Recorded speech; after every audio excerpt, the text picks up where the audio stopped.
ডিমের ডালনা তো অনেক ধরনের খেয়েছেন, একবার এই ডিমের ডালনাটাও একবার নিজের রান্নাঘরের হেসেলে ট্রাই নিয়ে দেখুন। অপূর্ব স্বাদের এই ভাজা মশলা ডিমের কারি বড় ছোট সকলের মন কাড়বে।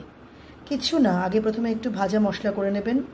মেথি, জিরে, ধনে, শুকনো লঙ্কা, ছোটো এলাচ, বড় এলাচ, এই কটা ভাজা মশলা লাগবে এই রান্নার প্রথম, শেষ এবং মাঝে। এই কটাকে ভালো করে একটুখানি ভেজে নেবেন, শুকনো কড়াইতে ভেজে নিয়ে ড্রাই রোস্ট করে বেটে নেবেন।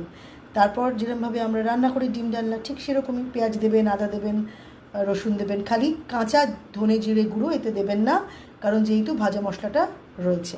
তারপর টমেটোর পেস্ট দেবেন, কাঁচা লঙ্কা বাটা দেবেন, নুন ঝাল একটু মিষ্টি দেবেন। আর নামানোর আগে আবার একটু ভাজা মশলা দেবেন, আর ঘি কিন্তু অবশ্যই দেবেন। আর পরেও একটুখানি ভাজা মশলা, মাঝেও ভাজা মশলা, শেষেও ভাজা মশলা। কেমন লাগলো রেসিপিটা অবশ্যই জানাবেন।